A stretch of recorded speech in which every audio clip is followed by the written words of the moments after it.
महासागर न्यूज. मीरा रोडच्या नयानगर परिसरातून सध्या एक अतिशय खळबळजनक घटना समोर येत आहे. सोशल मीडियाचा वापर करत अल्पवयीन मुलामुलींमध्ये कशा प्रकारे गंभीर वळण घेऊ शकतो याचं एक मोठं उदाहरण या निमित्तानं समोर आलंय. एक 15 वर्षाच्या अल्पवयीन मुलीच्या तक्रारीवरून एका 17 वर्षाच्या अल्पवयीन मुलावर विनयभंगाचा गुन्हा दाखल करण्यात आला आहे. पण हे प्रकरण केवळ विनयभंगापुरतं मर्यादित नाही, तर या प्रकरणाला आता राजकीय आणि सामाजिक वळण देखील मिळालं आहे.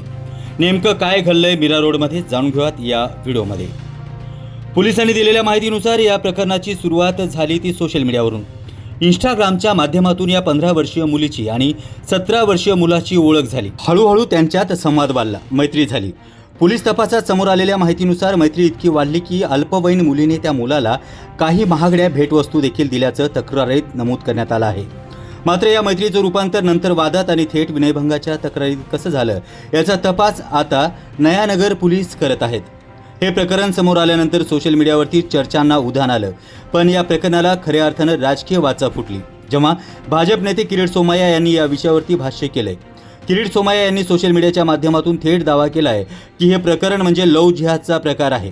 त्यांच्या या दाव्यानंतर सोशल मीडियावर प्रकरणावरून थेट 2 गट पडल्याचं पाहायला मिळालं आहे. सोशल मीडियावरती या प्रकरणाबाबत विविध दावे प्रतिदावे केले जात असले तरीही कायदा आणि सुव्यवस्थेचा प्रश्न निर्माण होऊ नये म्हणून पोलीस अत्यंत काळजीपूर्वक पाऊल टाकत आहे. नयानगर पोलिसांनी स्पष्ट केलं आहे की पीडित मुलीने दिलेल्या अधिकृत तक्रारीच्या आधारे सध्या कायदेशीर तपास सुरू आहे.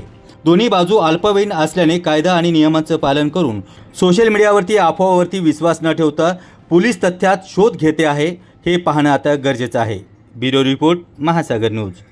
गुन्हा दाखल झालेला आहे. त्याच्यामध्ये पीडित मुलगी व आरोपी जो मुलगा आहे त्यांची डिसेंबरमध्ये इंस्टाग्राममधून एकमेकाशी ओळख झाली.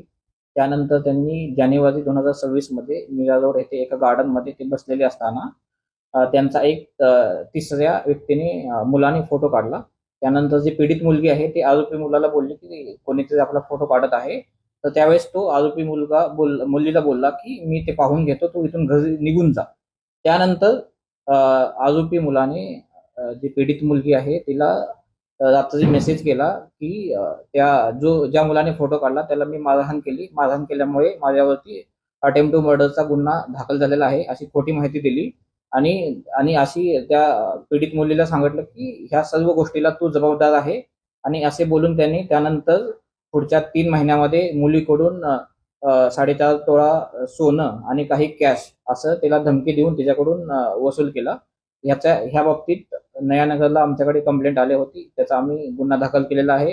ह्यातली जो आरोपी मुलगा आहे ह्याला आम्ही ताब्यात घेतलेला आहे आणि ह्याच्यामध्ये पुढील तपास चालू आहे.